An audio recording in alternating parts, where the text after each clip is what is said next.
Good morning, guys. Hello everyone. Ayan, ipakita ko sa inyo yung aking alagang manok. Tatlo yan, guys.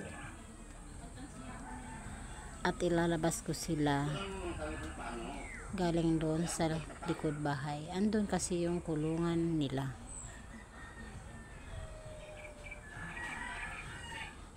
Nandyan din yung aking kapatid at pamangkin. Ayan. Yung pamangkin ko ang tutulong sa akin para katayin yung mapipili namin dyan. Kasi magpipiesta dito sa amin. Wala naman kaming masyadong bisita. Pero syempre, mas okay din yung meron tayong sariling handa. Kahit pang pamilya lamang. Ayan, wintu-wintuhan muna.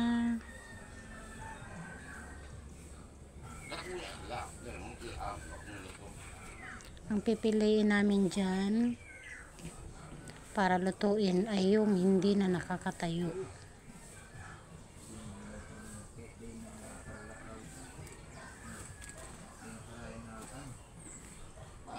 Ang tagal kong lumabas dyan, guys, kasi yung manok hirap ko nang ilabas sa pintuan. Masikip na sila sa pintuan ng kulungan.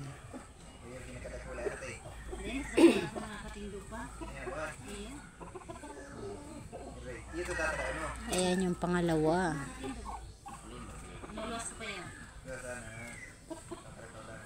Sa bigat ba naman, guys, ng katawan, hindi na kaya ng kanilang paa o hita. Kaya yung dibdib na ang nakadikit sa lupa.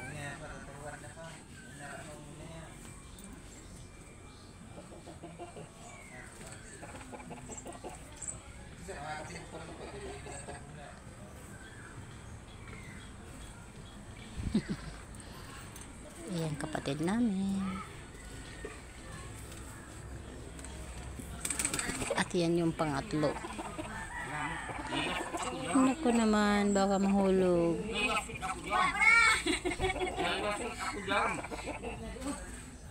Ayan, yan yung pinakamalaki, guys. Pero siya pa yung nakakatayo pa.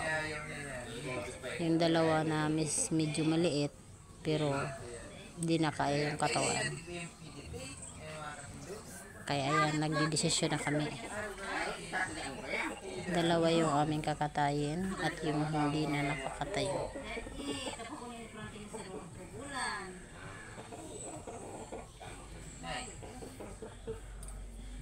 At magiging last day na nila.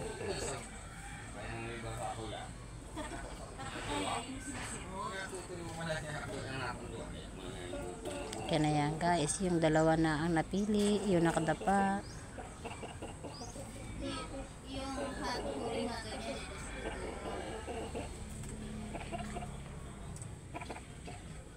Okay, salamat po sa panonood.